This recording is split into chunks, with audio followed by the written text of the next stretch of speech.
Hello, this is the Bible Message Podcast. I'm Pastor Ron Clark, and join with me in the book of Genesis. We'll be looking at that. So I don't forget at the end, please like the program and then subscribe to it so that we can grow the program some more. And I'll be giving other announcements of things when the time is right. But that's one way that you could help with the program. So we're picking up in Genesis chapter 21. We're looking at Abraham trusting through life, the different times and episodes of life. We looked at Abraham trusting God through the failings of life. And this is what life eternal with the Lord is that begins now. We just persevere through everything that happens in life in trusting Him, walking with Him. When we fail, we confess, we're forgiven, and get back on the road of faithful living. So through all the situations, faith is the framework, faith is the base, faith is the foundation, and faith is the victory.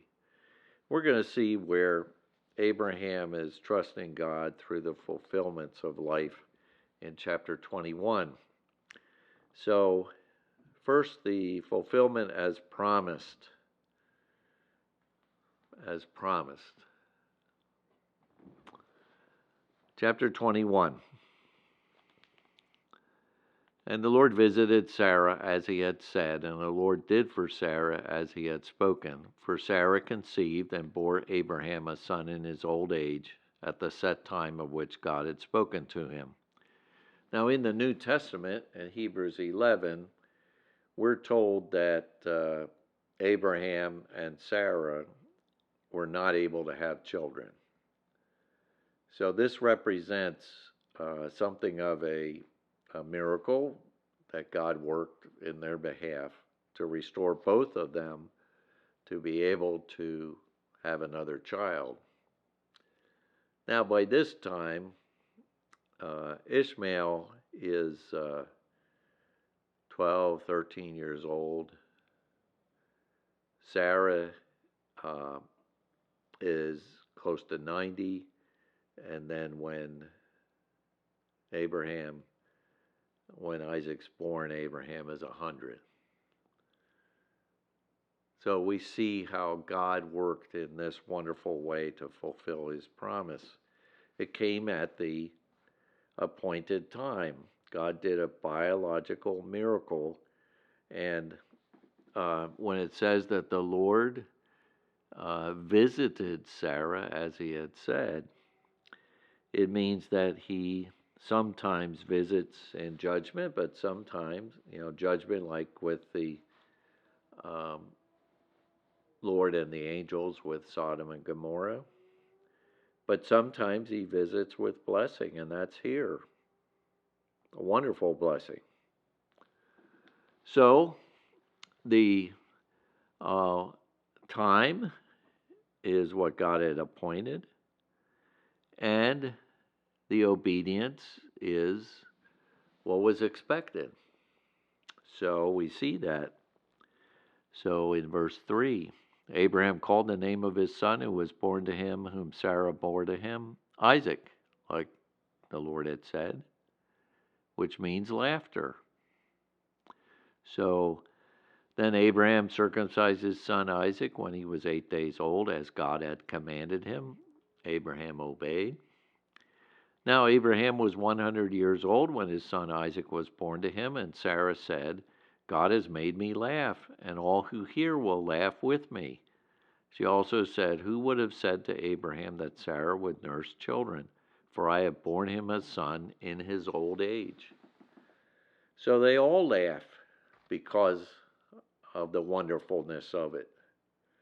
And they obey the Lord with what they do in circumcising the child. And it's with repeated rejoicing that this happens. So the child grew and was weaned, and Abraham made a great feast on the same day that Isaac was weaned. So God fulfills his promise to Abraham. This is just the beginning of the promises, but it's what Abraham had believed that God would provide.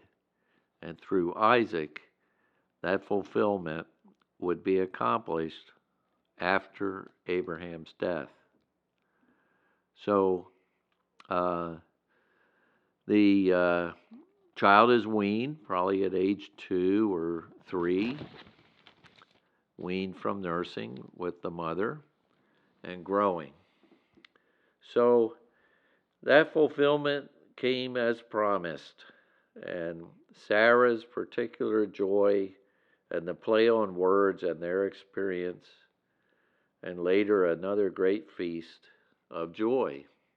So the laughter expresses the joy of the fulfillment of God's promise. And that joy is something that every believer can have in the Lord, especially in knowing the Lord and seeing his promises worked in a person's life with salvation and then growing in the Lord. That joy is something that cannot be taken away. If a believer embraces what God has given, then they can have that kind of joy. But there are joy robbers, and we see some here. So in verse 9, we see that this section shows the fulfillment of the promise protected. Verse 9 is the threat. And Sarah saw the son of Hagar the Egyptian, whom she had borne to Abraham, scoffing. So like a lot of young people, he is bad-mouthing the younger child. I'm the oldest of 6 brothers. I did this too. I even went to my mother and said, you had me. Why did you have the other 5? You didn't have to have them since you had me. So this is a common thing, but this can be very bad, and apparently this was very bad with this teenager, Ishmael, scoffing and mocking Isaac. And he would know by then that Isaac would be the heir and that he would not. So that's the threat. So the resolution in verses 10 and following, therefore Sarah said to Abraham, cast out this bondwoman and her son, for the son of this bondwoman shall not be heir with my son, namely with Isaac. And the matter was very displeasing in Abraham's sight because of his son. He was very distressed about it. He was upset about the whole situation. But God said to Abraham, so just notice how God intervenes to resolve it. He said, do not let it be displeasing in your sight because of the lad or because of your bondwoman. Whatever Sarah has said to you, listen to her voice, for in Isaac your seed shall be called. Yet I will also make a nation of the son of the bondwoman, because he is your seed. He is your son. He is your child too. And he will be a nation, and his sons will be nations. So this would be another fulfillment of Abraham being the father of many nations. But take note that God says this to Abraham. Abraham was listening. So based on the distress, Abraham, the friend of God, would go to God and ask, what am I to do? And there are some very difficult situations that we need the Lord's wisdom and direction more than ever. So God said to heed his wife. It's important to realize that men need to listen to their wives, even in difficult situations, because in some ways they know better than we men do at times. So the way I like to put it is, if God blesses you with a good and faithful Christian woman, then you need to listen to her for what she means. She doesn't always say it the way you want, doesn't always know everything, but she will express some things that you need to pay attention to and then ask God for wisdom about how to work with it. Because if you have a good Christian woman, then her main uh, idea in life is to be your partner and to share what wisdom she can with you. And you and she as complementary partners in life need to listen to each other carefully and respond in truth and wisdom and in love. So God encourages Abraham to follow what she says.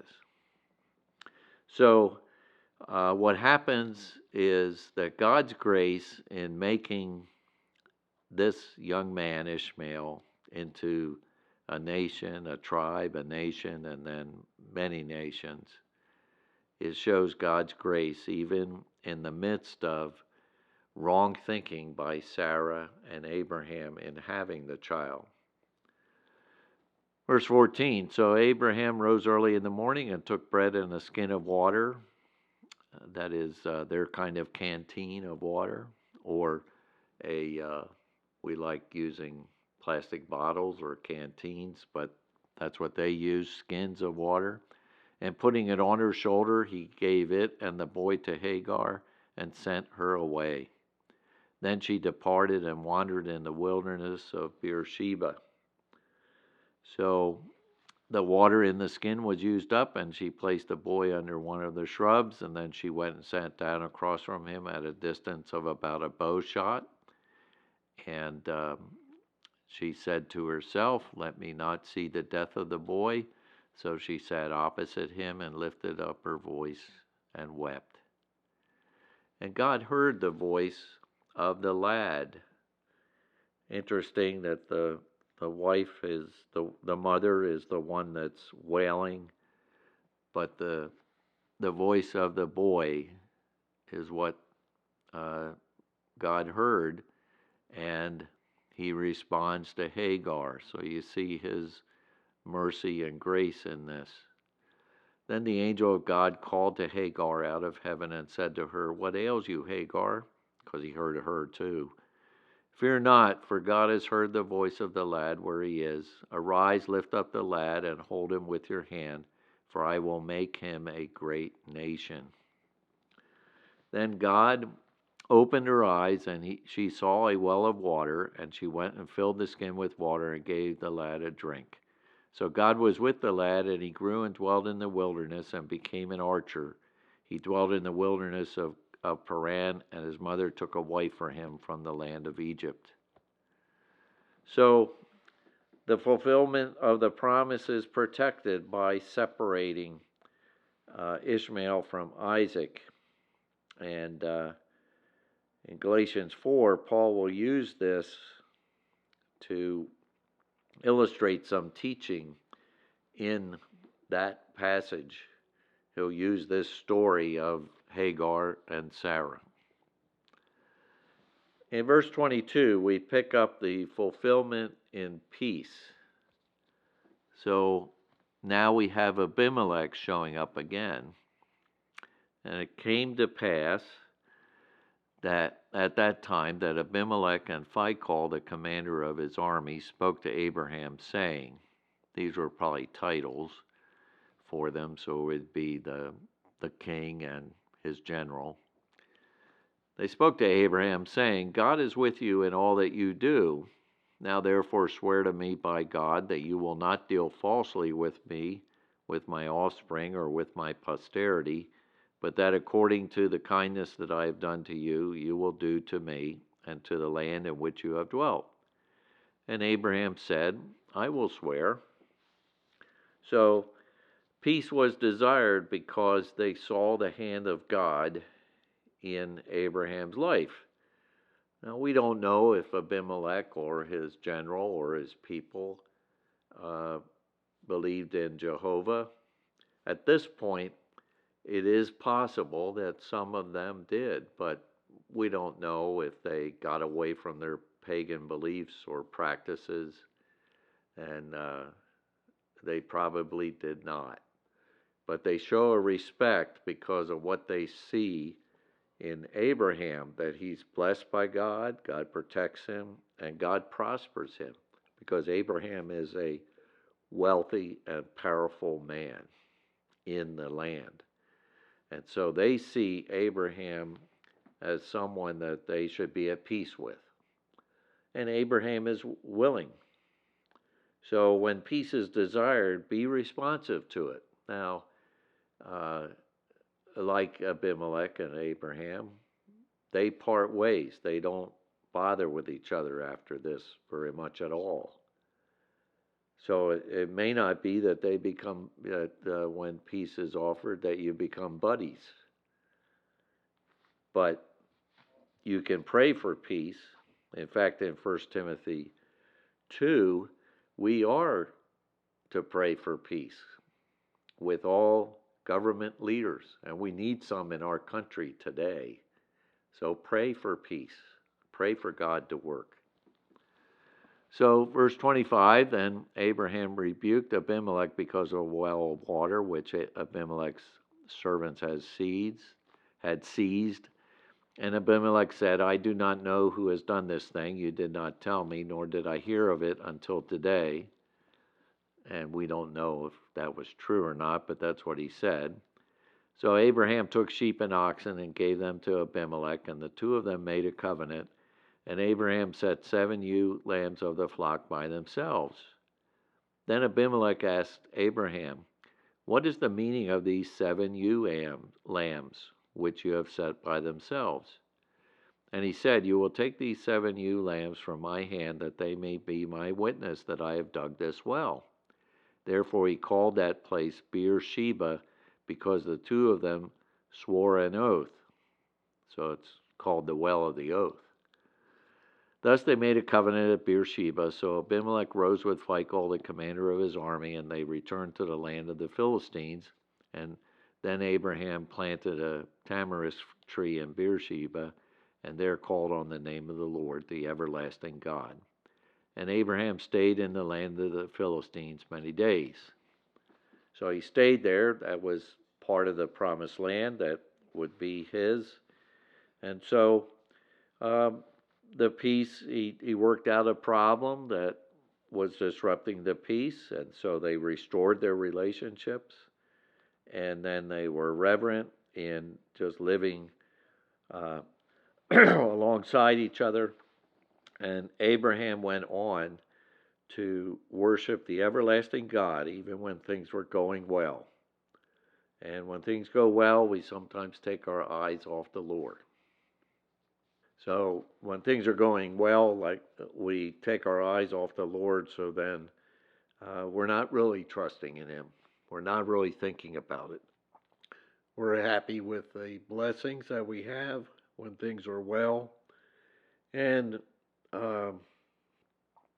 we need to remember that not to just go to God when there are problems, but to go to God when things are well, because then we'll handle them more wisely and honor Him in the midst of the good times. So please notice that peace is based on righteousness. When we're right with God, we have some personal power with God and in prayer, and peace begins with us. Romans 12:18 reminds us that peace is not always possible with others, but we should be willing to be at peace with them. But it starts with being at peace with God and right with God. And then that can be shared through how we live and have right relationships and promote public peace. But public peace does not happen if you have many people that are doing evil and error and not really submitting to God and His principles. So it's important to just recognize that tension in life and to act wisely so we don't bring conflict on ourselves. When there is conflict, we need to seek God's wisdom with dealing with it so that we bring it to an end. But here we have Abraham trusting God through the fulfillments in life. The fulfillment was promised in Isaac. It was fulfilled. They laughed about it. They rejoiced in it. When the fulfillment of that promise was threatened, they followed the Lord's guidance in protecting the fulfillment of His promise. We see God's grace even with Hagar and Ishmael. We're going to see his genealogy later, and that he had 12 sons who became 12 tribes, so that he is wonderfully blessed. But he's not the chosen people through whom the Messiah would come. That would be through Isaac and his descendants. So those peoples would be the Arab peoples, and we'll see a little bit later about them. So we see how Abraham was living at peace at this time. This is the background for another test, and that test of life is where Abraham and Isaac shine, and we'll see that in our next podcast. So thank you for joining me with these. Remember to like the program and then to subscribe so that we can spread this program and the message from the Bible. It's wonderful to have the truth of God written down so we can read it and teach it and live it, believing it and trusting in Him and His Redeemer. Thank you for joining me. God bless you all.